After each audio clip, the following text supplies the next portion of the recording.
Most imagine the crucifixion as a scene where heaven simply fell silent by accident. The truth is different. What actually happened required a restraint so absolute that 72,000 angels stood ready and did nothing. This is the story they never told you. For 33 years, angels had never been far from Jesus of Nazareth. Gabriel appeared to Mary in Luke chapter 1, verse 26. An angel warned Joseph in a dream in Matthew chapter 1, verse 20. A multitude of the heavenly host appeared to the shepherds in Luke chapter 2, verse 13. After the temptation in the wilderness, Matthew chapter 4, verse 11 says, angels came and ministered to him. In Gethsemane, hours before the arrest, Luke chapter 22, verse 43, records that an angel from heaven appeared strengthening him. And then, silence. From the moment the temple guards laid hands on him in the garden until his body was placed in the tomb of Joseph of Arimathea, no angel intervened. No sword was drawn. No fire fell from the sky. No plague struck the Roman soldiers. For roughly 18 hours, the beings who had defended the people of God for centuries stood back and watched the Son of Man be tortured to death. Understand what this silence cost. Roman crucifixion was not simply an execution. It was a slow, public dismantling of the human body designed by engineers of pain. The condemned man was first scourged. The Roman flagrum carried 2 or 3 leather thongs, and at the end of each thong there were embedded fragments of bone, lead, and iron. Jewish law limited scourging to 39 strokes to avoid death by whipping. Roman law had no such limit. Historians estimate that many prisoners received between 60 and 120 lashes before crucifixion, often losing between 1 and 2 liters of blood before the process even began. You do not survive that intact. The back is not torn, the back is opened. Muscle fibers are exposed, ribs become visible. In many cases, the internal organs could be seen through the wounds. Eusebius of Caesarea, writing in the 4th century, described victims of scourging whose intestines protruded from the lacerations. That was the beginning. Now trace the timeline.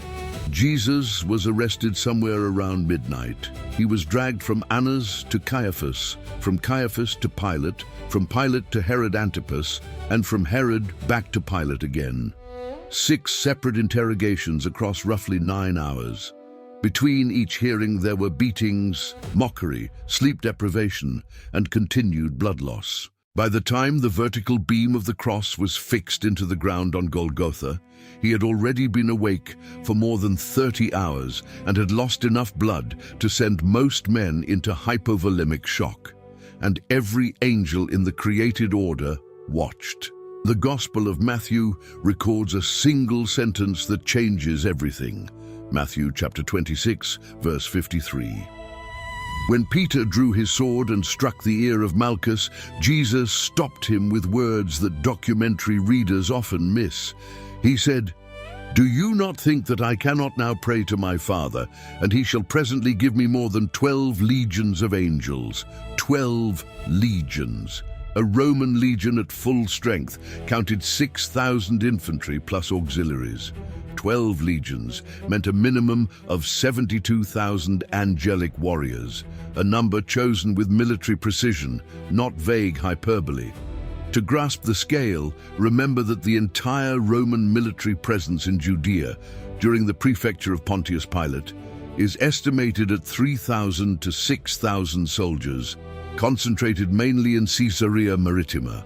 What Jesus was describing was a force at least 12 times larger than every Roman soldier in the province combined, ready to descend in a single moment. They did not descend. The historical record of angelic intervention in Scripture makes the silence at Calvary almost incomprehensible. In 2 Kings chapter 19, verse 35, a single angel struck down 185,000 soldiers of the Assyrian army of Sennacherib in one night. That is one angel eliminating a force roughly equivalent to the entire modern military of a mid-sized European nation. Multiply that by 72,000 and you approach a number that has no useful comparison in human warfare. And yet Golgotha remained undisturbed. Look at the geography of that hill. Golgotha, meaning place of the skull, was located outside the northern wall of Jerusalem, near a major road.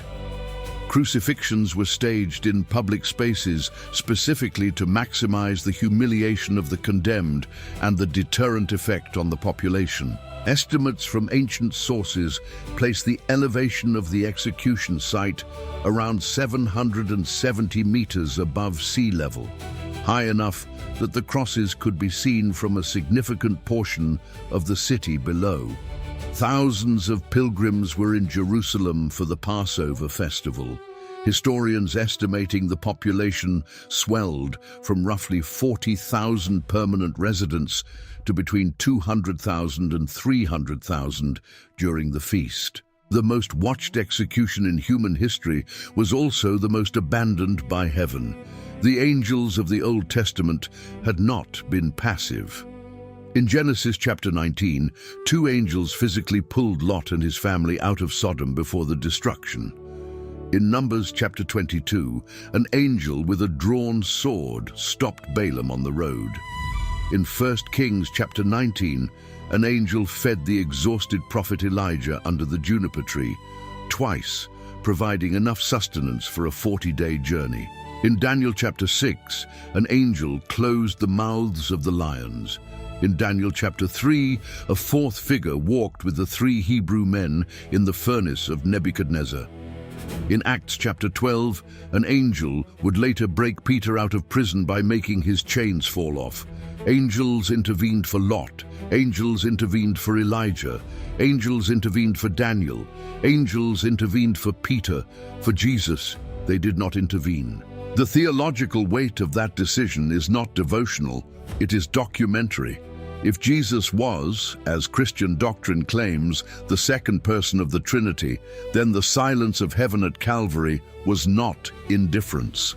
It was compliance with an order, and that order had to come from the throne itself. Study the crucifixion from a purely medical standpoint. The nails used by Roman executioners were not the small iron spikes often depicted in medieval art. They measured roughly 15 to 18 centimeters in length, tapered, with a square cross-section approximately 1 centimeter thick. These were driven not through the palms, which cannot support the weight of a human body, but through the wrists between the radius and the ulna, severing the median nerve. The sensation caused by this severing is described in modern medical literature as one of the most excruciating forms of pain the human nervous system is capable of registering, comparable to grasping a live electrical wire that cannot be released. That pain was inflicted 3 times, once in each wrist, once through both overlapping feet. Then the vertical beam was lifted and dropped into a socket cut into the bedrock.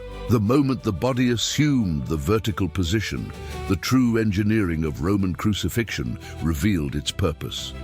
The weight of the torso pulled the arms downward, hyperextending the shoulders and often dislocating them within the first 30 minutes.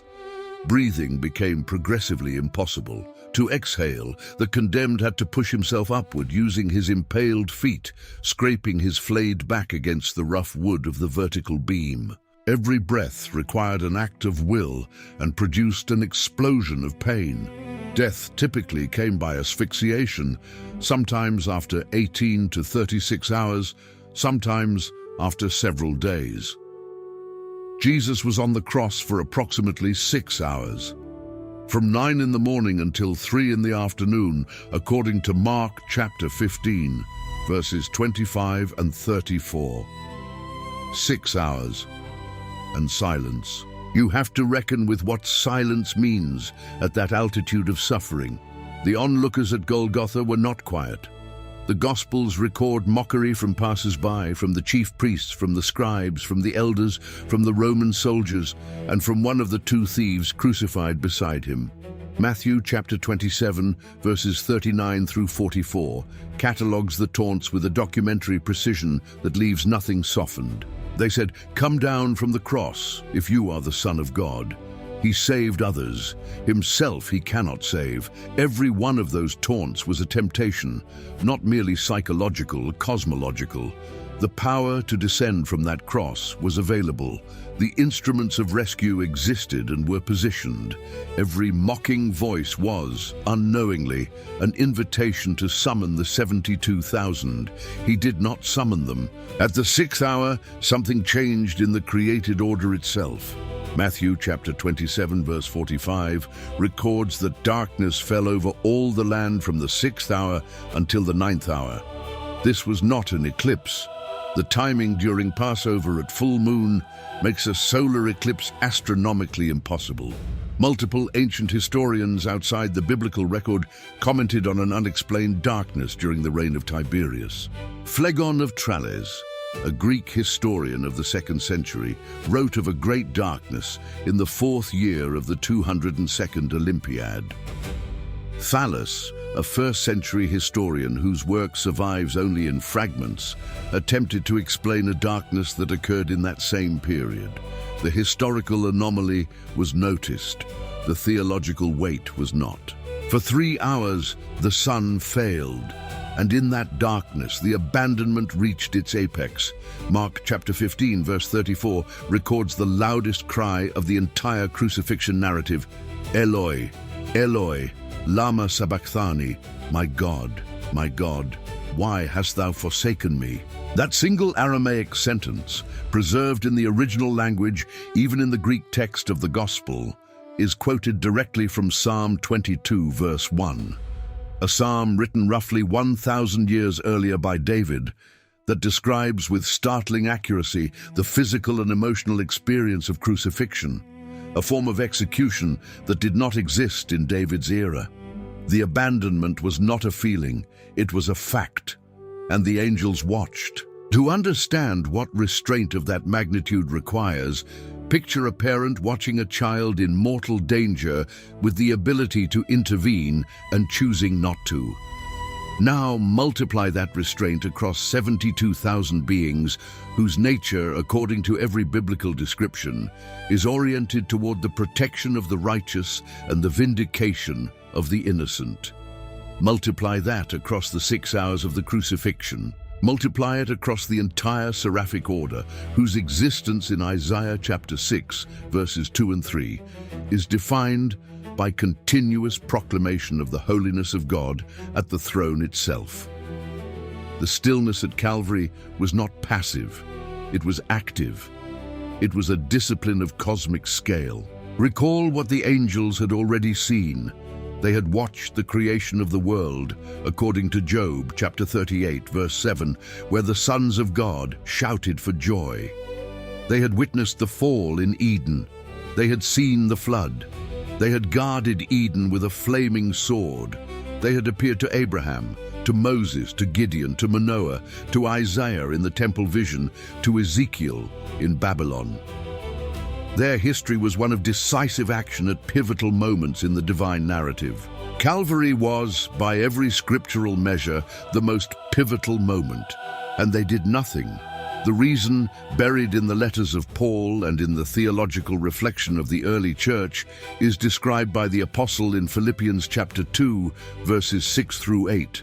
The passage says that Christ Jesus, being in the form of God, thought it not robbery to be equal with God, but made himself of no reputation, taking upon him the form of a servant, and being found in fashion as a man, he humbled himself, and became obedient unto death, even the death of the cross.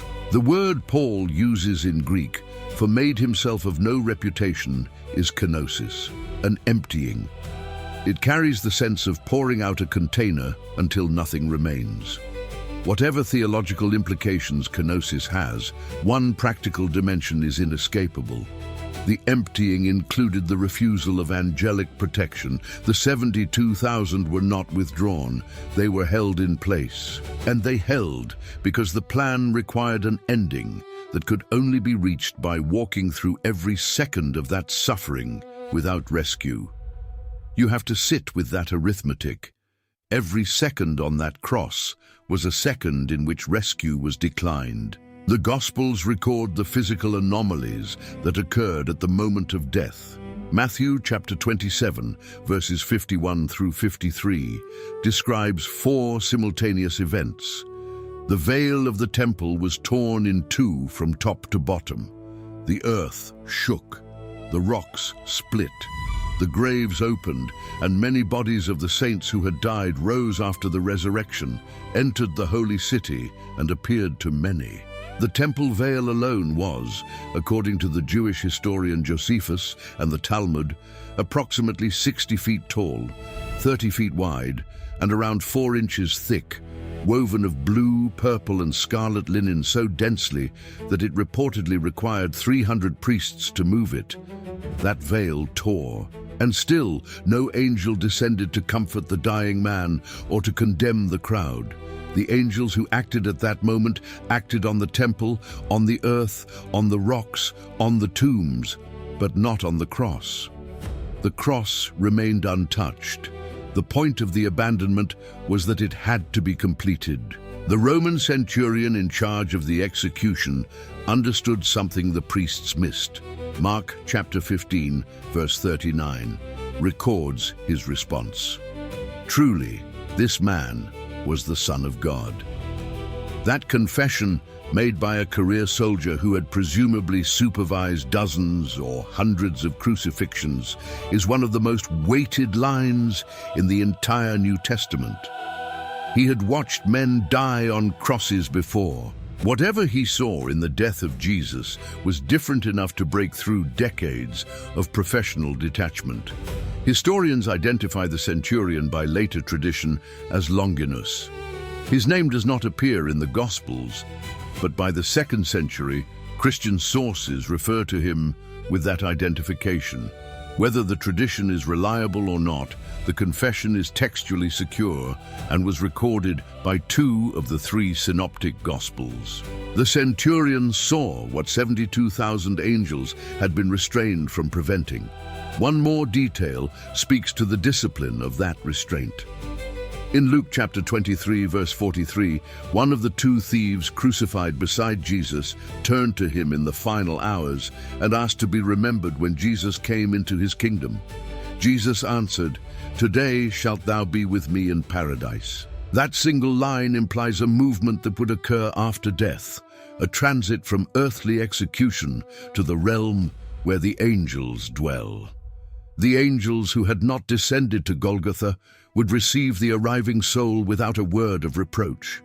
They held their positions until the last breath, and then they resumed their office. Between the death on Friday afternoon and the resurrection at dawn on Sunday, roughly 36 hours elapsed. During that interval, the body of Jesus was placed in the tomb of Joseph of Arimathea, a member of the Sanhedrin who had not consented to the condemnation.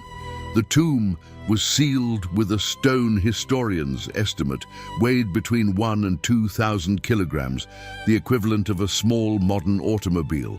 Matthew chapter 27 verses 65 and 66 records that Pilate assigned a Roman guard, likely a unit of 4 to 16 soldiers, to prevent any tampering. And then the angels moved. Matthew chapter 28 verse 2 records what happened at dawn on Sunday.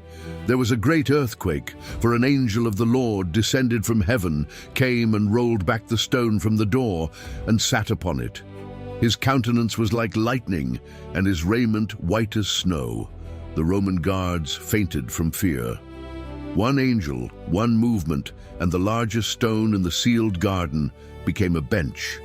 That was the same order of angels that had watched the crucifixion. The contrast is deliberate. The angel at the tomb was not stronger than the 72,000 who had waited outside Golgotha. The 72,000 had not been weaker. They had simply been under orders. When those orders lifted, one angel was sufficient to reverse everything the empire had done to seal that stone. The restraint had a duration. The duration had a purpose. You have to grasp what that means about the crucifixion. It was not a moment when God lost control. It was a moment when the entire angelic host demonstrated the most complete obedience recorded in the biblical narrative. The absence of rescue was itself the rescue, the mechanism by which every other rescue in human history would later become possible, according to the theology developed in the New Testament epistles. The story does not end with the abandonment. It only passes through it. Weigh the arithmetic of what was accomplished by that silence. Every intervention the angels had performed for individuals across the previous 2,000 years of biblical history, for Lot, for Elijah, for Daniel, for Peter, had preserved a single life for a limited span. The non-intervention at Golgotha, according to the theology articulated in Hebrews chapter 9, verse 12, opened access to something that would outlast every individual rescue, an eternal redemption. The single act of restraint had a wider scope than every act of intervention combined. That is the paradox at the center of the crucifixion narrative. The angels achieved more by doing nothing than they had achieved in all their prior actions, and they knew it. 1 Peter chapter 1 verse 12 contains a startling line about the angels. The apostle writes that the mysteries of the gospel are things which the angels desire to look into. The Greek verb translated desire to look into is parakupsai, which describes bending down to peer intently at something. The angels who had watched the crucifixion were still, decades later, bending forward to try to understand what they had witnessed. They were present, they were restrained, they were watching, and after it was over, they continued to study what had happened. Look at the final image the Gospel of John gives at the tomb. John chapter 20, verses 11 through 13, describes Mary Magdalene weeping outside the empty grave. When she looked in, she saw two angels in white sitting where the body of Jesus had lain, one at the head, one at the feet. The posture is deliberate. It mirrors the posture of the two cherubim that had covered the mercy seat of the Ark of the Covenant, described in Exodus chapter 25, verses 18 through 22. The angels at the tomb were not merely occupying space. They were reenacting the geometry of the mercy seat, now emptied of the body it had received, now announcing that the sacrifice was complete. Where were the angels during the crucifixion? They were exactly where they had been ordered to be, present, silent, ready, restrained. Watching a suffering they could have ended with a gesture, participating in an obedience larger than themselves. The silence at Golgotha was not the silence of absence. It was the silence of a discipline that made every subsequent sound possible. The Gospels close the crucifixion narrative with a detail easily overlooked. When the women returned to the tomb on Sunday morning, they found angels who spoke for the first time since Gethsemane.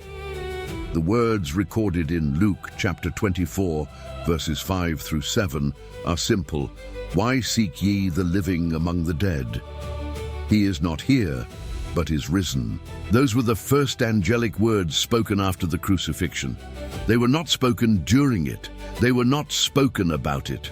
They were spoken to correct a misunderstanding about where the story had ended. The story had not ended at the cross. The restraint had a horizon, and the horizon was Sunday morning.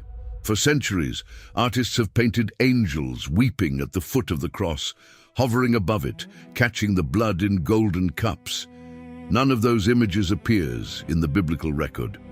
What appears is silence. Absolute, disciplined, obedient silence.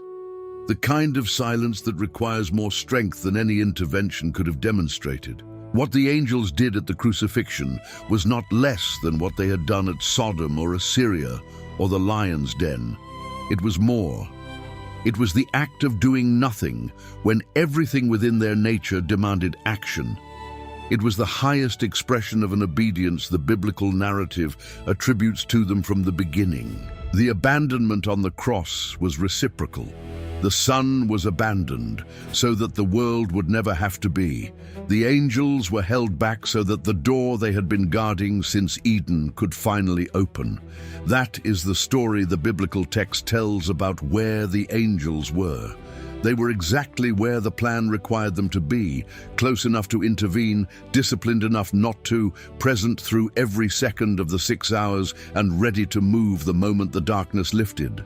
Their stillness was not their absence. Their stillness was the shape of a rescue larger than the one they had been trained to perform.